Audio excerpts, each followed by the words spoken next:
Vejam, você tem uma divulgação ideológica forte a ser realizada e você tem uma população um grande número analfabeta, que precisava ser atingida por esses cartazes. Os cartazes eram a forma de divulgação das ideias, da ideologia dos revolucionários.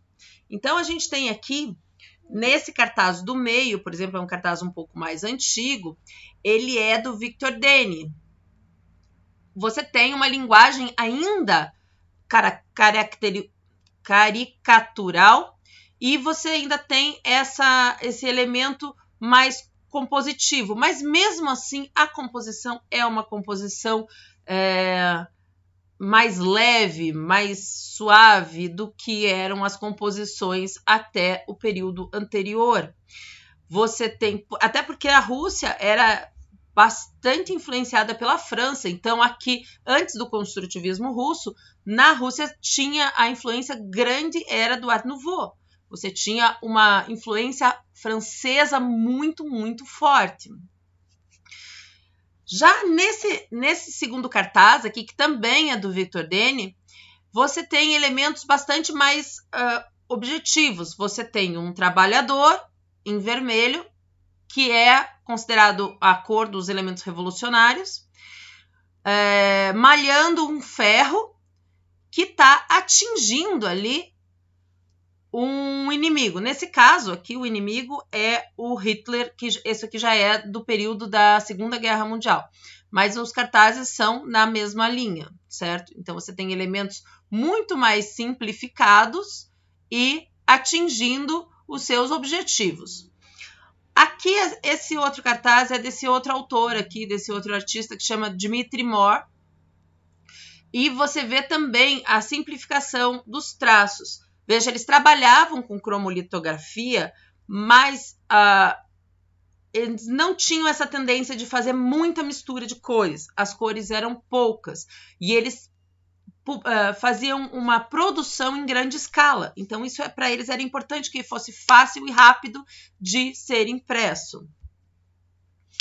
A gente tem essa questão, então, da geometria muito forte e, aos poucos, o construtivismo russo vai se desenvolvendo e alguns dos autores, como desse cartaz que está no slide aqui, que é o El Lissitzky, eu não consigo falar esses nomes, El Lissitzky, de 1920, é extremamente geométrico, abstrato, e você precisa ter uma certa criatividade e entender um pouco de russo para compreender as palavras que estão aqui. Ele chama a derrota dos brancos com a cunha vermelha. Então, aqui a gente tem essa questão da necessidade da reprodutibilidade. Poucas cores, elementos simples e que atingem o seu objetivo de comunicação. Tá?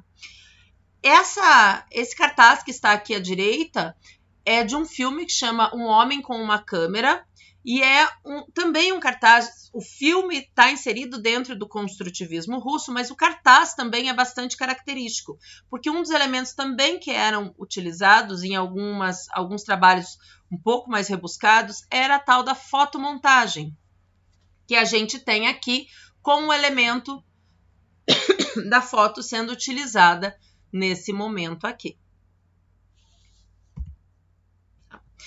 Na sequência, outro dos movimentos pré-modernistas, ou dentro desse início do movimento modernista, é o Art Deco. Vejam, o Art Deco ele é diferente do Art Nouveau. O Art Deco ele surge na França também, por isso esse nome é afrancesado. Porém, ele é um elemento muito mais ligado ao desenvolvimento industrial do que o Art Nouveau. O Art Nouveau parte de um princípio no Arts and Crafts, que é aquele movimento que traz a importância do trabalho manual, da criação artística e do elemento produzido um a um, da unicidade de cada elemento. Já o Art Deco não, ele traz na sua própria linguagem a reprodutibilidade, como as coisas são utilizáveis, assim, são belas na sua capacidade de ser utilizada em massa e produzida em massa. O filme Metrópolis, que é um filme desse período, é um filme crítico à situação, mas ele traz uma linguagem característica do Art Deco também. Esse cartaz que aqui está é um cartaz de um magazine, uma loja de imóveis que havia, e foi o primeiro cartaz desenvolvido por esse artista, o Cassandre, em 1923, para uma loja de imóveis. O nome da loja é o Lenhador. Então ele utilizou o nome da loja como elemento. Mas veja, apesar de ter ali uma figura bem trabalhada, bem desenhada, tal, do lenhador, e você tem uma árvore, você não tem a árvore inteira. A árvore está sendo utilizada como uma dessas linhas importantes aqui na diagonal. Você tem poucas cores, as cores muito metalizadas, letras bem secas. Então, todo esse trabalho, todos esses elementos levam a essa linguagem Art Deco que a gente reconhece de longe, vocês vão ver. Então, a gente tem algumas características importantes aqui. O Art Deco, ele era um elemento, uma linguagem que ela era basicamente elegante, funcional.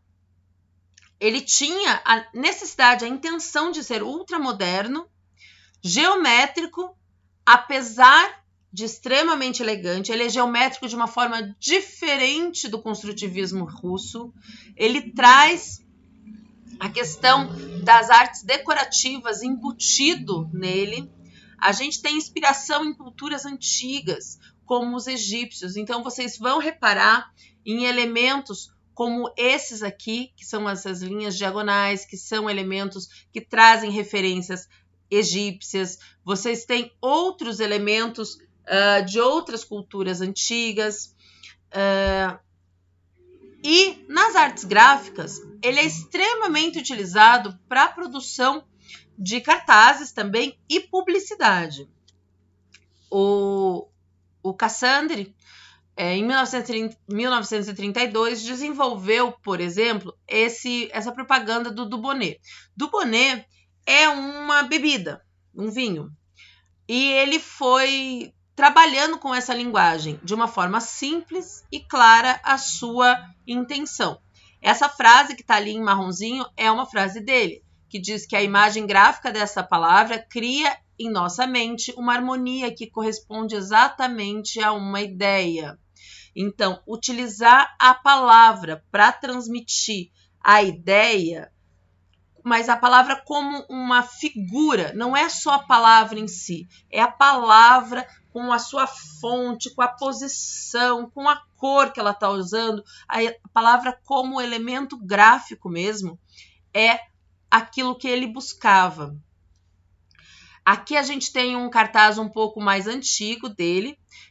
Aqui, como referências importantes, a gente pode perceber a questão da simetria diagonal e a palavra compondo, como eu estava falando aqui nesta frase. Outras obras de Art Deco, esse cartaz da Exposição Internacional de Artes Decorativas e Industriais Modernas, em 1925, foi uma daquelas grandes exposições internacionais que houve em Paris. Esse outro cartaz aqui de Art Deco, vocês vão ter como referência o Grande Gatsby. Inclusive, eu coloquei como um dos filmes de referência para vocês verem como material de apoio, tá? Essas capas todas aqui são capas de revistas desse período.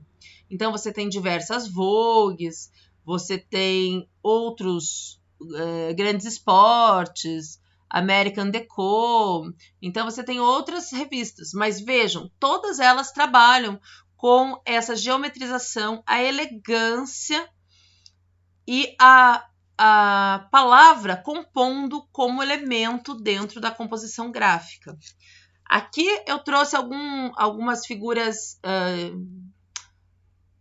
geométricas aqui na vestimenta da moda, tal. E esse filme, não sei se alguém lembra, é um filme chamado Chicago.